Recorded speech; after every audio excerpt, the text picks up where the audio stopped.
Diversion के ऊपर आया है बाढ़ का पानी। गोपालपुर गोरखपुर मार्ग पूरी तरीके से बंद हो चुका है। करीब 3 साल से चल रहा है ब्रिज का निर्माण। भारी बारिश और उफान पर है नर्मदा समेत नदी नाले। डिंडौरी में भारी बारिश का दौर लगातार जारी है। जिले में नदी नाले उफान पर है। चक्रार नदी के पुल पर आया है पानी और खरमेर नदी में भी आया है उफान। तो वहीं गांव का संपर्क जो है मुख्यालय से टूट चुका है। भारी बारिश के चलते जनजीवन पूरी तरीके से अस्त व्यस्त हो चुका है। सिवनी नदी देखिए किस तरीके से उफान पर है। न सिर्फ सिवनी, इन दिनों तमाम नदियों का, चाहे चक्रार नदी की बात की जाए, चाहे खरमेर नदी की बात की जाए और नर्मदा नदी जो कि लाइफलाइन है मध्य प्रदेश की, तमाम नदी नाले उफान पर है। और बारिश देखिए किस तरीके से आफत बनकर बरस रही है। इससे लोगों का जनजीवन भी पूरी तरीके से अस्त व्यस्त हो चुका है। कई गांव ऐसे जिनका मुख्यालय से संपर्क टूट चुका है और ऐसे में मौसम विभाग का पूर्वानुमान है कि आने वाले दिनों में बारिश जो है लगातार ऐसी होती रहेगी। ऐसे में हम आपसे ये अपील करते हैं कि घरों से बाहर तभी निकले जब बहुत ज़रूरी काम हो और पूरी सावधानी से घरों से बाहर निकले। डिंडौरी में उफान पर है खेरमेर नदी और बाढ़ के पानी से डूब चुका है पुल। डिंडौरी मंडला मार्ग में आवागमन पूरी तरीके से बाधित हो चुका है। नर्मदा नदी का तेजी से बढ़ रहा है जलस्तर। नदी नालों में बाढ़ की वजह से जलस्तर जिस तरीके से बढ़ रहा है उससे कहीं ना कहीं लोगों की मुसीबत और परेशानी लगातार बढ़ती जा रही है। तो वहीं गाँव का जिला मुख्यालय से संपर्क टूट चुका है। देखिए किस तरीके से ये बारिश के बाद से खरमेर नदी उफान पर है, जिसकी वजह से नदी पर बना पुल का पानी जो है वो पुल पानी में डूब चुका है। तो वहीं नदी नालों में बाढ़ की वजह से नर्मदा नदी का जलस्तर भी बढ़ चुका है, जिसकी वजह से कई गांवों का संपर्क टूट चुका है।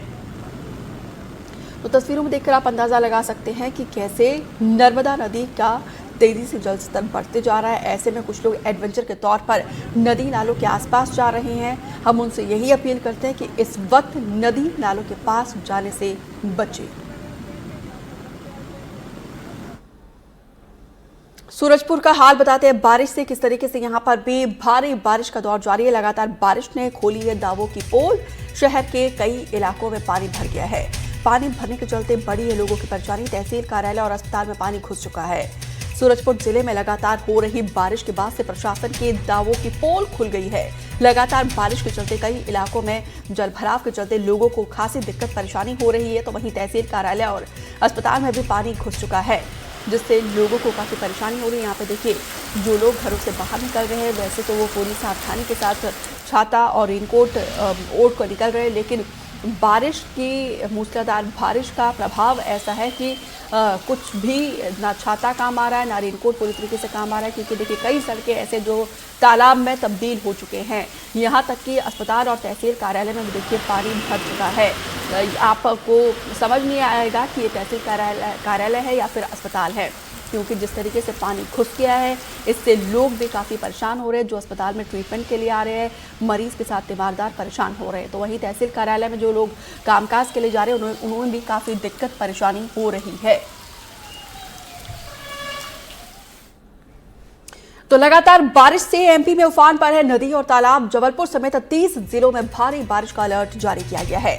मंडला के कई निचले इलाकों में भारी बारिश का यहाँ पे अलर्ट जारी किया गया है। मंडला में आज भी भारी बारिश का दौर लगातार जारी है। भोपाल इंदौर में बारिश का येलो अलर्ट जारी है। ग्वालियर संभाग में बारिश का ऑरेंज अलर्ट जारी है। अगले 4 दिन तक एमपी में स्ट्रॉन्ग सिस्टम रहेगा एक्टिव। देखिए ये मौसम विभाग का पूर्वानुमान है। जिस तरीके से अभी तक हम आपको पिछले कुछ खबरें लगातार मौसम की दिखा रहे थे, किस तरीके से प्रदेश के अलग अलग इलाकों में, चाहे वो एमपी की बात की जाए या फिर छत्तीसगढ़ के, बारिश से लोगों का हाल किस तरीके से बेहाल है।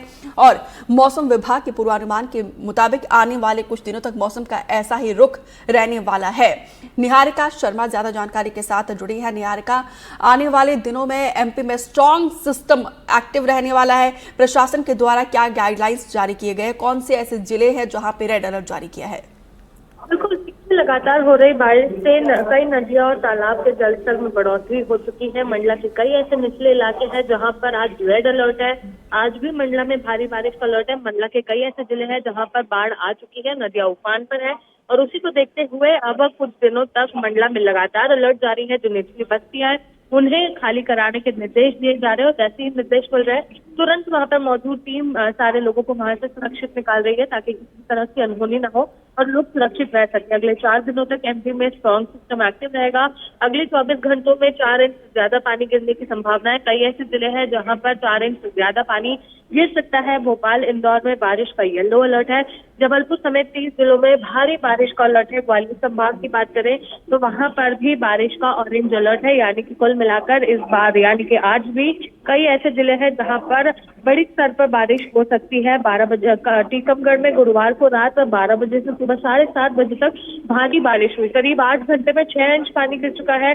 शुक्रवार सुबह लोगों की नींद खुली तो घरों में पानी भरा हुआ था। डिंडोरी में 24 घंटे में 7 इंच पानी है। यहाँ सड़कें भी 2 फीट से ज्यादा पानियों में तरबतर है। गुना में शुक्रवार अल सुबह तेज बारिश हुई, जिसके बाद इलाकों में पानी भर गया।